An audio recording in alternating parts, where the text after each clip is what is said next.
মুখ্যমন্ত্ৰীয়ে ক্ষমা খুজিবলৈ কোৱাৰ পিছতো দম্ভ আঁতৰা নাই মন্ত্ৰী জয়ন্ত মল্ল বৰুৱাৰ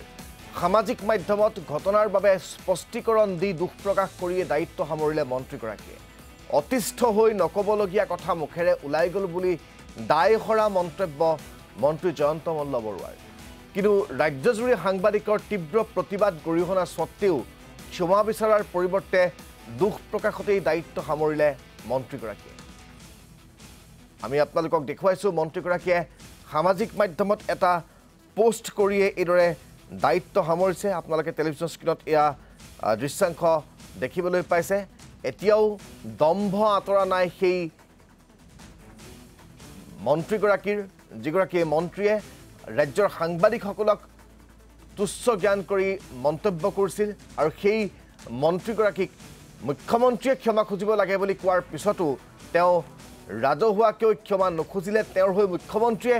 ক্ষমা খোজাৰ পিছতো তেওঁ এবাৰ সংবাদ মাধ্যমৰ আগলৈ আহি এখন সংবাদমেল সম্বোধন কৰি ক্ষমা নুখুজিলে তাৰ পৰিৱৰ্তে সামাজিক মাধ্যমত এহালিচা লিখি এইদৰে তেওঁ দুখ প্ৰকাশ কৰাহে দেখিবলৈ পোৱা গ'ল এইদৰে তেওঁ দায়িত্ব হৰাহে দেখিবলৈ পোৱা গ'ল আজিৰ দিনটোত আমি গোটেই বিষয়টো সন্দৰ্ভত জানিবৰ বাবে সতীৰ্থ অনুপ নাথৰ সৈতে নিউজ ডেস্কৰ পৰা সংযুক্ত হৈছোঁ অনুপ নাথ গোটেই ঘটনাটো আছিল আপোনাক লৈ আপুনি প্ৰশ্ন কৰিছিল তাৰ পিছত আপোনাক তুচ্ছ তাচ্ছিল্য মন্তব্য কৰিছিল অপমান কৰিছিল এগৰাকী বহুবল্কী মন্ত্ৰী জয়ন্ত মল্ল বৰুৱাই তাৰ পিছত এতিয়া সৰ্বত্ৰে তেওঁ ক্ষমা খোজাৰ দাবী যেতিয়া উত্থাপন হ'ল মুখ্যমন্ত্ৰীগৰাকীয়ে খুদ যেতিয়া ক্ষমা খুজিলে তাৰ পৰা তেওঁ মন্ত্ৰীগৰাকী ইমানেই উভতগুৰে তেওঁ নাচিবলৈ লৈছে যে কেৱল মাত্ৰ সামাজিক মাধ্যমত এহালিচা লিখিয়ে তেওঁ নিজৰ দায়িত্ব সামৰিলে এই গোটেই বিষয়টো আচলতে প্ৰমাণ কৰিছে যে নাও বুৰি যাব কিন্তু টিঙৰ পৰা নানামে কোনো কাৰণত তেওঁ যিয়েই নহওক কিয় নিজৰে দম্ভ অহংকাৰ যে তেওঁ এৰি নিদিয়ে সেই কথা প্ৰমাণ হৈছে নিশ্চয়কৈ ৰাজদীপ যিদিনাখন সংবাদমেল আছিল অৰ্থাৎ পৰহি যিখন সংবাদমেল সেই সংবাদমেলত যিহেতু মই আছিলোঁ আৰু মোকেই লক্ষ্য কৰি এনেধৰণৰ কথা কোৱা হৈছিল গতিকে মই যদি উল্লেখ কৰোঁ যে মই যেতিয়া সংবাদমেলখনত আছিলোঁ মই আৰম্ভ কৰিছিলোঁ এই ধৰণে যে মোৰ ব্যক্তিগত প্ৰশ্ন নহয় এগৰাকী প্ৰতিদিন গোষ্ঠীক লৈ যিহেতু তেওঁ বহু ধৰণৰ মন্তব্য কৰিছিল গতিকে প্ৰতিদিন গোষ্ঠীৰ হৈ মই কিছু প্ৰশ্ন কৰিছোঁ বুলি কৈছোঁ আৰু তেওঁ কৈছে যে তেওঁক প্ৰশ্ন নহয় তেওঁক আমি জেৰা চলাইছোঁ গতিকে এয়া কোনো জেৰা চলোৱাৰ কথা নহয় এখন সংবাদমেলত সাংবাদিকে মন্ত্ৰীগৰাকীক কোনোপধ্যে জেৰা নচলায় সেয়া হৈছে মন্ত্ৰীগৰাকীৰ যিখিনি ক'বলগীয়া আছিল সেই কোৱাৰ পাছত আমাৰ প্ৰশ্ন আছিল যেহেতু প্ৰশ্ন থকাটো আমাৰ স্বাভাৱিক আৰু মন্ত্ৰীয়ে যি ধৰণৰ কথাখিনি কৈছিল সেই কথাৰ আলম লৈ কেইটামান প্ৰশ্ন মই নোট কৰিছিলোঁ আৰু সেই নোট কৰা প্ৰশ্নকেইটাই আমি কোৱাৰ চেষ্টা কৰিছিলোঁ বা ক'বলৈ ধৰিছিলোঁ কিন্তু মন্ত্ৰীয়ে প্ৰথমৰ পৰাই মোক কৈছিল যে আপোনাৰ কোনো প্ৰশ্নৰ মই উত্তৰ নিদিওঁ গতিকে এনেধৰণৰ অযুক্তিকৰ কথা এই সকলোবোৰ আচলতে যি ৰেকৰ্ড সেই ৰেকৰ্ড হৈছিল আৰু সেই ৰেকৰ্ড হোৱা কথাবোৰক লৈ বৰ্তমান যিহেতু চৰ্চা চলিছে গতিকে মুখ্যমন্ত্ৰীয়ে কালিৰ দিনটোত কৈছিল যে মন্ত্ৰীগৰাকীয়ে ক্ষমা খুজিব আৰু মন্ত্ৰীগৰাকীক ক্ষমা খুজিবলৈ মুখ্যমন্ত্ৰীয়ে ক'ব গতিকে তাৰ পাছতো মুখ্যমন্ত্ৰীগৰাকীৰ যি আচলতে আহ্বান বা মুখ্যমন্ত্ৰীগৰাকীৰ যি কথা সেই কথাকো যেন এইগৰাকী মন্ত্ৰীয়ে অগ্ৰাহ্য কৰিলে সেয়া স্পষ্ট প্ৰমাণ হৈ পৰিছে গতিকে ছ'চিয়েল মিডিয়াত তেওঁ এটা পোষ্ট লিখি তেওঁ স্পষ্টীকৰণ এটা দিলে যে তাত কেইটামান কথা কৈছিল যে ইচ্ছাকৃতভাৱে মই কোনো সাংবাদিকক অপমান কৰা নাই যদি অপমান কৰা নাই তেন্তে এয়া আচলতে কি ধৰণৰ কথা আছিল কিয়নো তেওঁ উদ্দেশ্য এই ধৰণে আছিল যে তেওঁ মোক কৈছিল যে তেওঁ মই তৃতীয় শ্ৰেণীৰ গতিকে তৃতীয় শ্ৰেণীৰ মিনিং তেওঁ এইটো কৰিছিল যে মই লোৱাৰ খাপৰ এগৰাকী সাংবাদিক মোৰ ওপৰতো সাংবাদিক আছে গতিকে শ্ৰেণী বিভাজন যি ধৰণে কৰিলে সেয়া অতিকৈ দুৰ্ভাগ্যজনক আছিল আৰু এনেধৰণৰ প্ৰথমটো যি তেওঁ কথা ক'লে যে ইচ্ছাকৃতভাৱে কোনো তেওঁ সাংবাদিকক অপমান কৰা নাই এয়া কোনোপধ্যেই মানি ল'ব পৰা কথা নহয় আৰু তাৰ বাবে তেওঁ দুখ প্ৰকাশ কৰিছে যি ধৰণৰ তেওঁ কথা ক'লে সেয়াক তেওঁ নক'বলগীয়া কথা বুলিও কিন্তু এক প্ৰকাৰে ক'লে যে তৃতীয় শ্ৰেণীৰ বুলি যিহেতু কৈছিল সেই কথাখিনি যে নক'বলগীয়া আছিল সেয়া হেও মানিলে অৰ্থাৎ মন্ত্ৰীগৰাকীয়ে তেওঁক সেয়া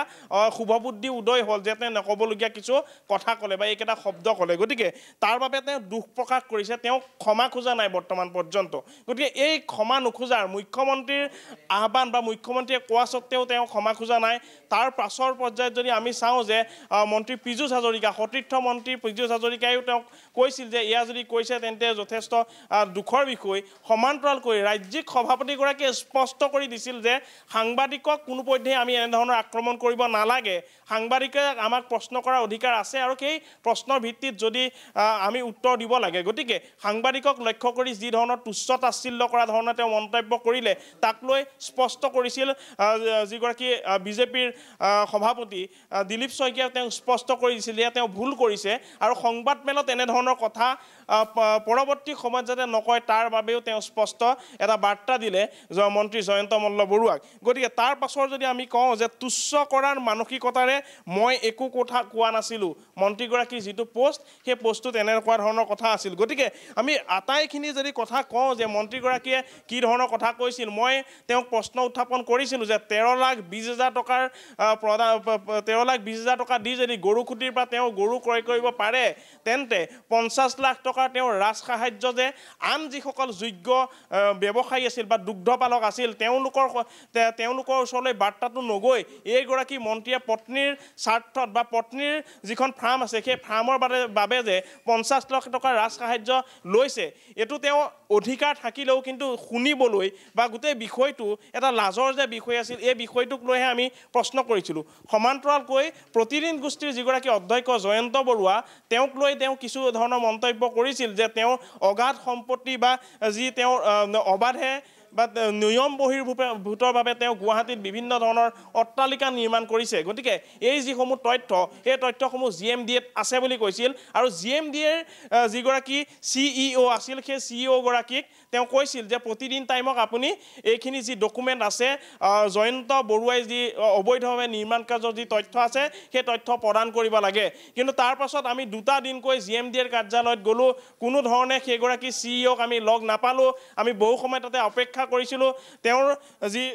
তলৰ যিসকল তেওঁ আন কৰ্মচাৰী আছিল সেই কৰ্মচাৰীসকলক আমি বা বিষয়াসকলক আমি লগ ধৰিছিলোঁ আৰু লগ ধৰি আমি যি তথ্য সেই তথ্য লাভৰ বাবে চেষ্টা কৰিছিলোঁ কিন্তু CEO গৰাকীয়ে নথকাৰ অনুপস্থিতিত তেওঁলোকে এনেধৰণৰ কথা আমাৰ ওচৰত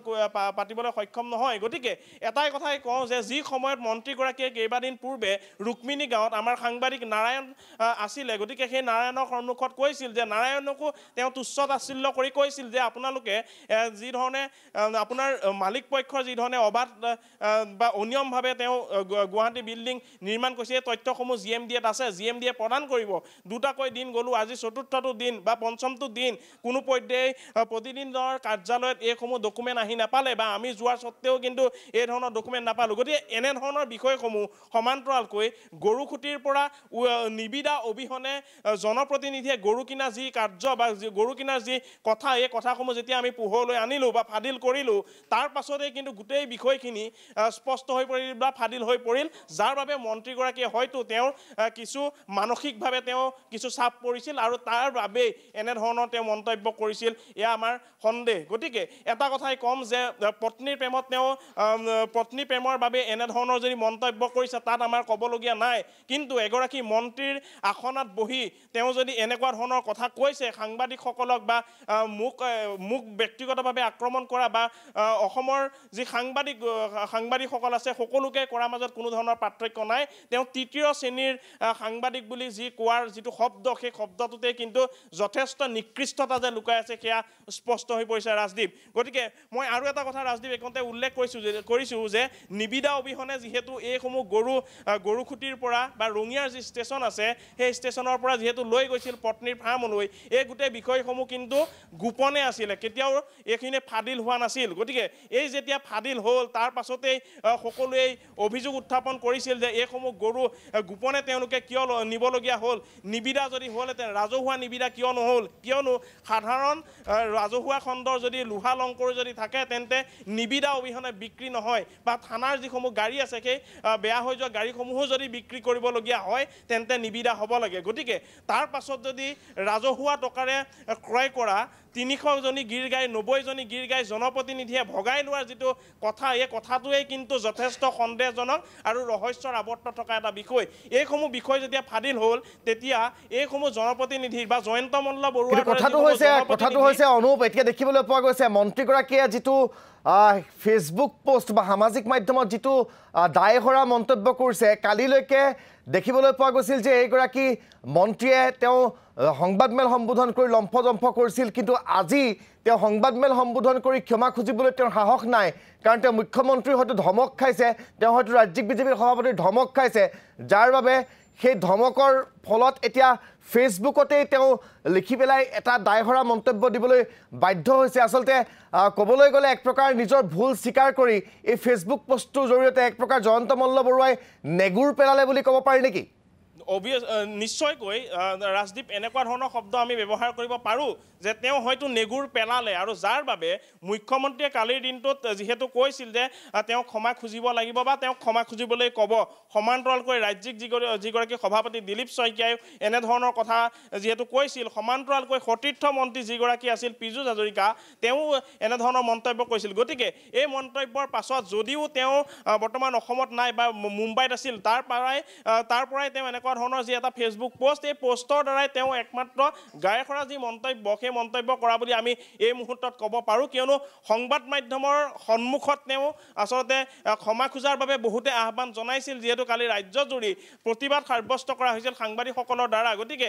তেওঁলোকে কৈছিল বা সাংবাদিকসকলৰ এটা আহ্বান আছিল বা দাবী আছিল যে এইগৰাকী মন্ত্ৰীয়ে সংবাদ মাধ্যমৰ সন্মুখত বহি তেওঁ ক্ষমা খোজাৰ এটা দাবী জনাইছিল কিন্তু তাৰ পাছতো যিগৰাকী মন্ত্ৰী জয়ন্ত মল্ল বৰুৱাই ছ'চিয়েল মিডিয়াত বা সামাজিক মাধ্যমত তেওঁ এটা পোষ্ট লিখি কেইটামান শব্দ তেওঁ ব্যৱহাৰ কৰি তেওঁ দুখ প্ৰকাশ কৰি তেওঁ যি দায়বদ্ধতা সেই দায়বদ্ধতা যদি স্বীকাৰ কৰিছে এয়া কিন্তু বৰ্তমান সময়তো লাজৰ আৰু নিকৃষ্টতাৰ এটা কথা ৰাজদীপ